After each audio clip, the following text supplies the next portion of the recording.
Hawa ni watoto waishio katika kituo cha Tumaini kilichopo Ikelu, kituo cha kulea watoto wenye mahitaji maalum, ikiwemo yatima, watoto ambao wametelekezwa na wazazi wao, watoto waliotupwa, watoto ambao wamefanyiwa vitendo vya kikatili katika jamii na kadhalika. Na ugeni unaokaribisha ni kutoka Kanisa la Kiinjili la Kilutheri Tanzania, Usharika wa Liamkena, ambapo siku ya leo tarehe 4 mwezi wa kwanza 2026 wametembelea kituo cha kulelea watoto wenye mahitaji maalum kiitwacho Tumaini kilichopo Ikelu kwa lengo la kutoa msaada wa kijamii kwa watoto wanaoishi katika kituo hicho. Katika ziara hiyo, umoja huo umefanikiwa kuwakabidhi misaada mbalimbali ikiwemo mchele, mafuta ya kupikia, sabuni, chumvi, sukari pamoja na fedha taslim kiasi cha zaidi ya shilingi 100,000. Msaada huo umetokana na michango ya hiari ambayo waumini wa kanisa la KKKT Usharika wa Liamkena huchanga kila mwisho wa mwezi kwa ajili ya kuwasaidia watumishi wao pamoja na jamii inayowazunguka. Waumini pamoja na umoja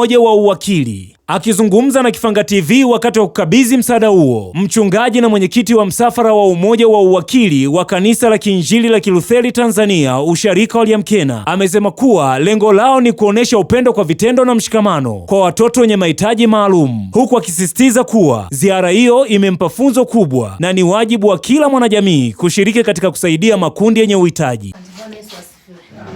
Sasa kujitambulisha kwa majina, naitwa mchungaji Akfena Mbembati, ni mchungaji kiongozi Usharika wa Liamkena.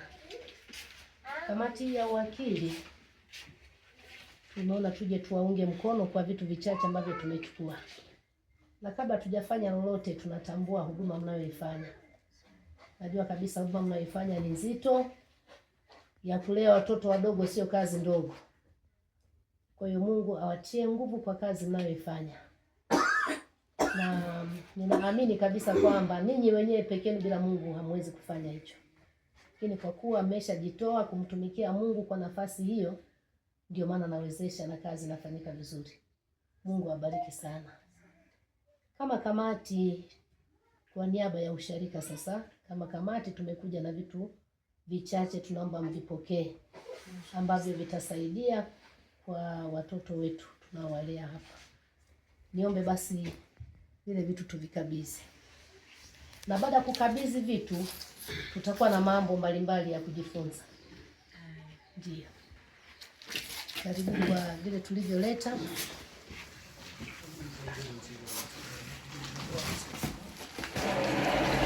Mzigo umeletwa kwa ajili ya watoto. Okay. Lakini hapa pana mchele, ana mafuta ya kupikia. Kwenye mfuko huo mna vitu mbalimbali sana. Jina naitwa mchungaji Akfena Mbembati, ni mwenyekiti wa msafara huu, ni mchungaji wa Usharika wa Liamkena. Sasa kwanza nataka niwafahamu nyie ambao mmekuja hapa, mmekuja kama kina nani? Tumekuja kama wajumbe wa kamati ya uwakili. Kamati hii ndio inayowatunza watumishi kwa ujumla katika usharika wetu. Usharika upi? Usharika wa Liamkena.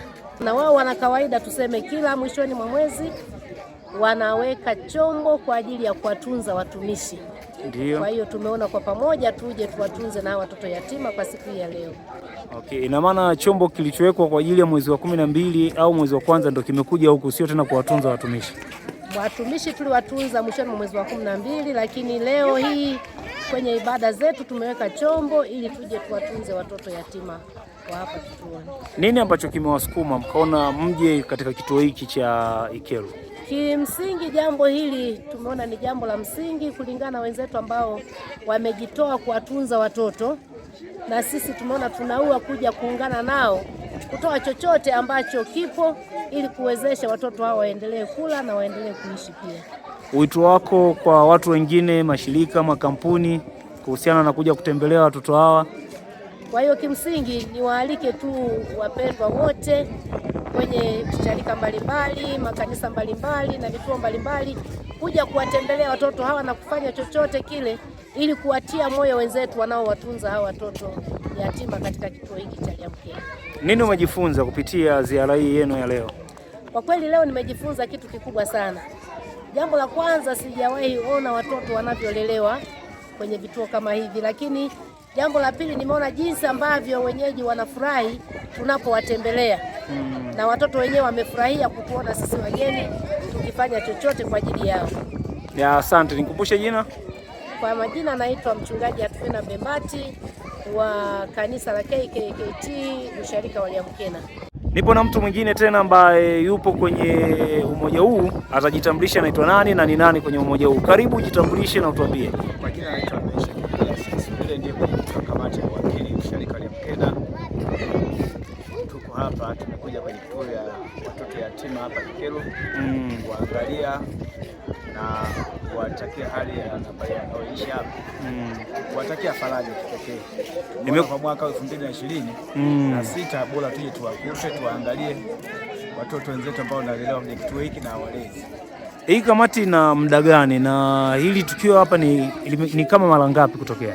Tukio hili kwetu hapa ni la mara ya kwanza. Kamati na muda mrefu na miaka kama 4 tangu tumeanza hapa kwenye kituo hiki. Tunategemea tena kuanzia tarehe 13 ya mwezi huu tutaenda tena kule Idofi kwa ajili ya kuona watoto kama hawa kituo kile kingine cha Idofi. Ina maana hii ndio inaanza kwa mara ya kwanza au ni muendelezo? Huu ni muendelezo sasa. Ishatokea kwamba ni kawaida kutembelea watoto yatima? Kwetu sisi ni kawaida. Okay. Tumewahi tokea, sio kamati hii, tumekwenda pale kwenye kituo cha Irembla tumeona watoto, lakini sio kamati hii, ni pale kwenye Usharika wa Liamkena. Kwenye kamati hii ni mara ya kwanza sasa ndio tunaanza. Ndio mara ya kwanza mnaanza. Okay. Nini kilisababisha au msukumo ulitoka wapi mpaka mkaona tuna haja ya kuanza kuwatembelea watoto yatima na tuanze na Ikelo?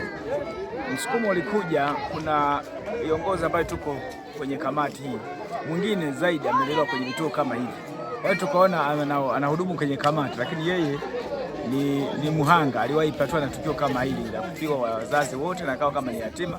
Tukaona ni vizuri na sisi tuanze na yatima kwa sababu tumesukumwa sana na wazo hili la mwenzetu ambaye ametupa mawazo, na sisi tukaona ni vizuri tuanze na huko Ikelo tuje tuwaone watoto yatima. Kitu gani umejifunza kupitia ziara yenu ya leo na ulivyofika kwenye hichi kituo? Ziara hii nimejifunza vizuri sana na nimejifunza mambo ambayo nafanya kule. Kwa kweli tukiwa kule hatuyaoni, lakini nimefika hapa nimeyaona matukio mengi sana. Watoto ambao tumesimuliwa kwenye kituo hiki wameletwa kwenye mazingira magumu, alafu pia na sisi kama wazazi utakuja kuwaona kwa wakati. Kwa kweli sisi tumejifunza vitu vingi sana na natamani kama hili tukio iwe ni muendelezo kuja kuwaona watoto hawa. Tukumbushe jina. Kwa jina naitwa Mesha Gidelia Sisi, na Liamkena Usharika Liamkena. Asante. Nipo na mtu wa fedha pia kwenye kamati hii. Naomba ujitambulishe majina, ujitambulishe vizuri pia na cheo chako, sije kama nimekosea. Sawa, bila shaka. Kwa majina naitwa Yohana Ruhwago, ni mtunza hazina kwenye kamati ya uwakili. Natamani kufahamu pia kuhusiana na hii ziara ambayo umeifanya leo kama mkusanya fedha, umejifunza nini na kitu gani ambacho umekiona kipya huko ambako umekuja siku ya leo? Of course unajua tunaokaa uraiani tunaona kama maisha yapo vizuri, lakini ukifika kwenye maeneo kama haya tunakuja kugundua kwamba kuna watu kweli wanakuwa na uhitaji, na sisi tumefika hapa leo tumegundua kwamba kweli kuna baadhi ya watu ambao wanakuwa na uhitaji na wana shida ambazo zinahitaji sisi ambao tunakuwa tuna uwezo hata kama sio mkubwa kiasi hicho, lakini hata huu mdogo ambao tuko nao basi tuweze kuwasaidia kwa chochote ambacho tunakuwa nacho, basi tunaweza kuwasaidia. Nimeona kwamba wanapata faraja, wanafurahia zaidi ambapo sisi tunafika kwao. Kwa upande wao viongozi wa kituo hicho cha kulelea watoto hao wamewashukuru umoja huo kwa moyo wa kujitolea na msaada waliotoa, wakieleza kuwa msaada huo utasaidia kwa kiasi kikubwa kuboresha mahitaji ya kila siku ya watoto waliopo katika kituo hicho. Mimi naitwa Sister Fidel Nchimbi, mzaliwa wa wilaya ya Mbinga. Kwa sasa kiutume niko jimbo la Njombe. Niko hapa kituo cha watoto yatima kama mlezi. Sawa. Leo kuna watu wamekuja hapa kuwatembelea ama kuwasalimia. Nataka kusikia pia kutoka kwako, umewapokeaje wageni na kitu gani pia ambacho unaweza kuwaambia watu ambao wapo kwenye vikundi, wapo watu wa namna kama hii kwa ajili ya kutembelea watoto wako hapa? Kwa kweli nimefurahi sana. Tunapoanza mwaka nimepata wageni wengi.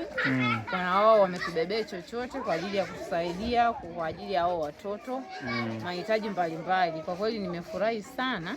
Ninawaalika na watu wengine katika mazingira ya hapa na pale katika mitaa yetu majumbani humu tunamoishi, tusiwaache watoto wanatembea ovyo bila kuangalia, na hata hivi kuwasimamia katika misimamo mizuri kusudi walelewe vizuri, baadaye wasiwe majambazi au wasiwe matapeli.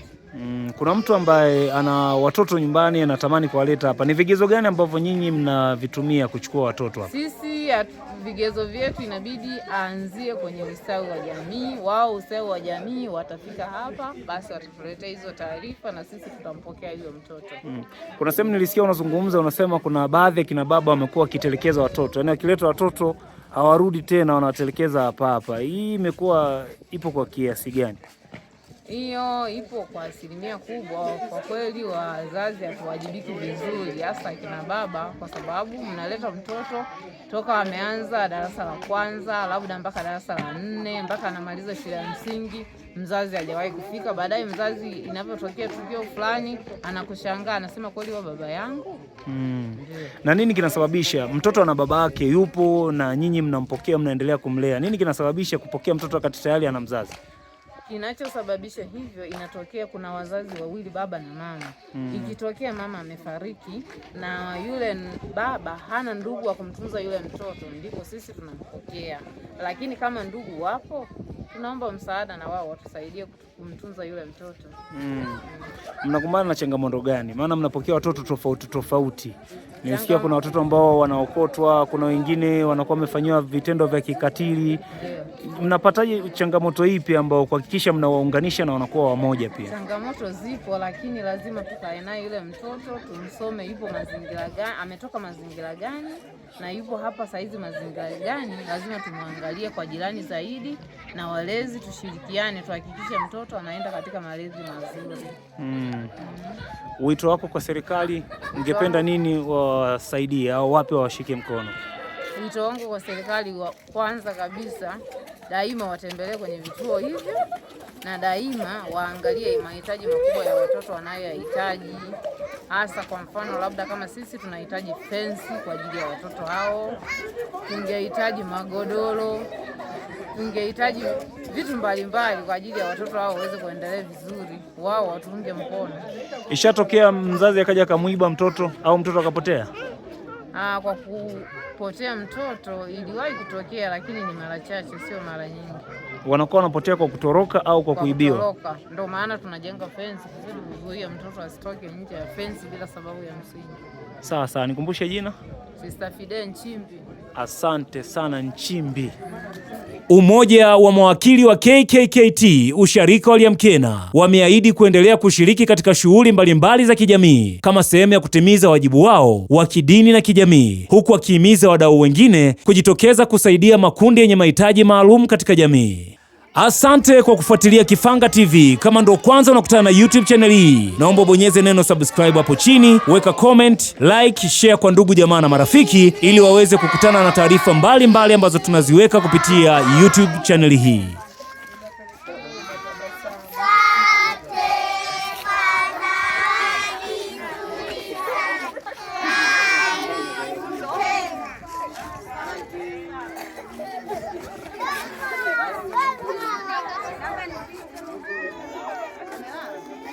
Wewe Razi, mfundishe kwa wote.